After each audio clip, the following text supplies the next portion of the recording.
So 2020, 1 out of 5 stars, not recommended. And here we are in the 12th month in early December, and we have very important holidays around the corner: Hanukkah, Christmas, New Year's Eve. And typically, these holidays are about where we get together, but I'm not sure many of us are going to be able to pull that off with great abandon this year. So, the question I was asking myself is, how are we all going to make up for that?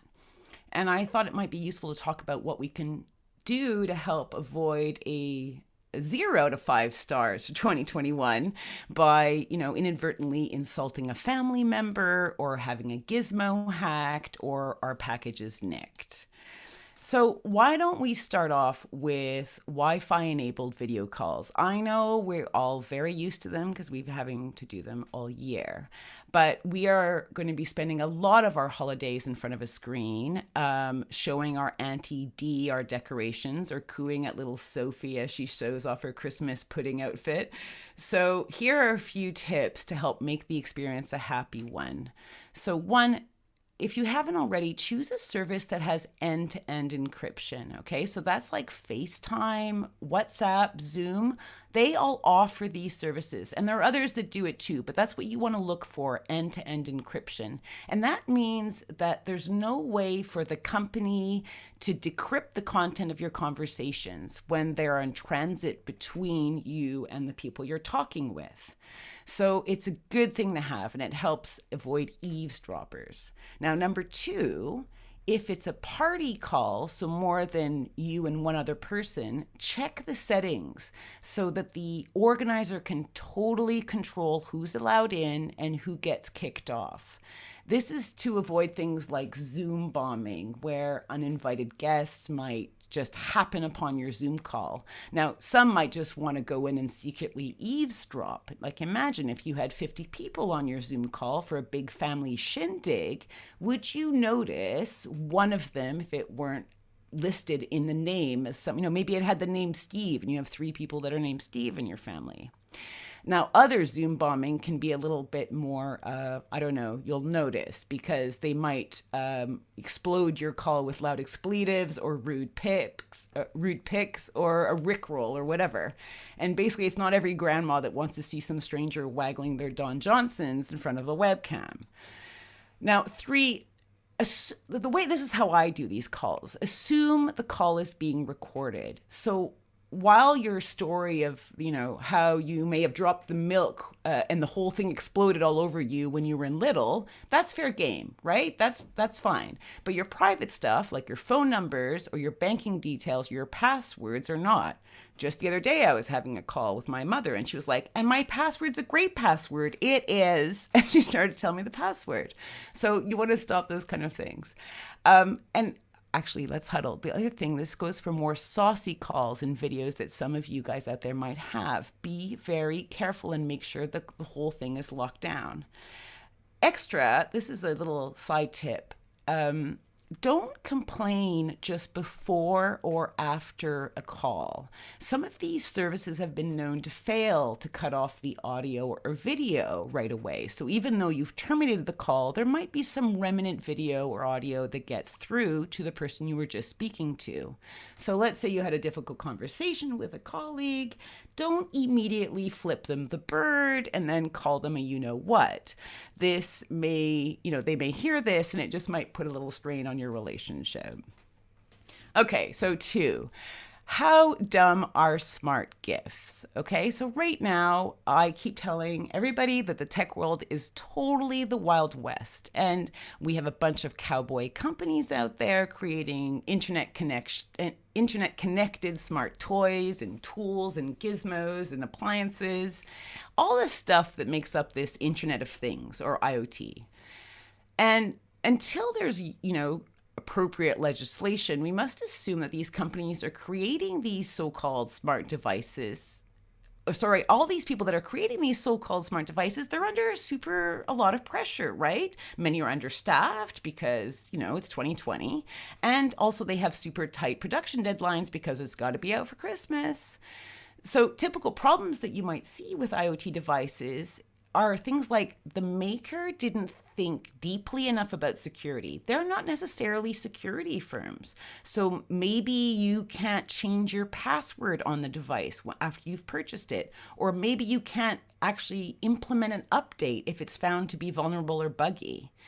And maybe the makers didn't test enough, test enough. So meaning that vulnerabilities could be lurking, waiting for a baddie to stumble upon them. Or maybe their business model is all about collecting your data, right? Your IP data, your GPS data, where you are, your contact list, your photos. So, and that may be more important to them than providing you a safe and private experience. So here's a few tips on how to to avoid getting snagged by an IoT device. So one, I say stay away from brand new version 1, hot off the press IoT. Let the tech boffins who are mad for this stuff test it out and report their findings, and let the company see how the company reacts to those findings and if they put those things in place. 2, and I can just see that Jenny's going to be laughing at me right now, but don't trust the blurb on the website, okay? You've got to read the terms and conditions in the privacy statements. And I know it sucks, but this is the only place that firms have to think twice before BSing you. I mean, it's as simple as that. So you are, what you're looking for when you're looking at those, when you're reading their terms and conditions is, what data are they trying to collect from you? How do they store it? Who do they share it with? What do they do with it? Now, a top tip, if you're intimidated by legal terms and legal documents, and 99% of us are, there are online services which can help, okay? So this one was mentioned to me by Smashing Security guest and star of Darknet Diaries, Jack Rhysider. He suggested this website called TOSDR.org. So that stands for Terms of Service Didn't Read.org. And it aims to simplify the language of terms and conditions to make them easier for the layperson to understand what actually is being said inside it. Now, 3, this was a tip given to me by someone at LogMeIn, the makers of LastPass, is to create a media alert or like a Google alert or the like for all the smart IoT devices, like including your router, how do you say in English? Router, your phones, your tablets, your Roomba, your Amazon Ring, right? Just type in the company name, the product name, and the word security, and then just have these alerts. And they will then, if any news hits somewhere, you will be informed there's a problem, and then you'll be, have more time to do something about it. Okay, emails. And any of you think that emails are passé, you're wrong. You're completely wrong. And many of us would love it to be passé, right? But the thing is it's still absolutely fundamental to the way we do online shopping or when we open an account. Email is still at the heart of tech, which is why, and Jenny talked about this earlier, is one of the most targeted weak points. And what makes it weak is really, it's us, right? It's you and me, because it relies on our passwords that we choose, and it relies on the security implementations that we put in, but also it relies on our experience to spot a dodgy URL or a weird communication. So all this to say that email's super, super important. And, if you're one of those people that never delete a message, just think of the treasures a bad agent could find if they got access to your email. It's a scary thought. So here's how they might try to dupe you this holiday. They might try to pretend to be a package delivery service confirming your scheduled delivery time. They may have, successfully hacked a relative of yours, and it looks like your relative has sent a greeting card to all their contacts, and it actually harbors malicious code. Or perhaps you're really wanting to, catch up on the coronavirus updates to find out what your neighborhood and how it's going. Or you get an email from your bank saying that you're out of funds and that you need to click on the link. Or your preferred video chat service, has been breached and you need to reset your password. The list goes on. There's loads of these things. And right now, the truth is that we are sitting ducks because there are some huge things that we are all interested in right now. Brexit, COVID-19, our shopping deliveries, the holidays. And this, because we are all focused on these four things, makes it much, much easier for the bad guys to target us. So, tips to avoid being duped in that way would be have a complex, unique password for all your accounts.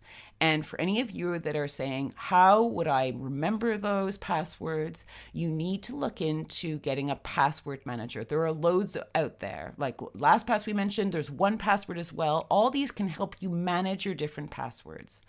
And then with all these accounts, especially your important ones, and I'm sure your bank has forced you to do this already if you haven't already, but multi-factor authentication is super important. This provides an extra hurdle to double check that you say who you say you are. So if someone's trying to pretend to be you, they will have to go through those two hurdles, and that is much more difficult for them. So make sure you have multi-factor authentication or two-factor authentication in your email, in your banks, on your social media. And as Jenny said, do not panic. She's absolutely right that all these emails demand, immediate action. And the game plan that you need to think is to stay calm. And you can do things like double check the URL or get in touch with a friend or a family member, that is really knows about this stuff and ask them first. I mean, it even happens to me. I sometimes get texts, and because they're just totally tailored to me, it's like my enter bank name, my account has been compromised, and I really sometimes have to take a second to look at it. And I can't even imagine if I didn't work in the industry for 20 years what that would do.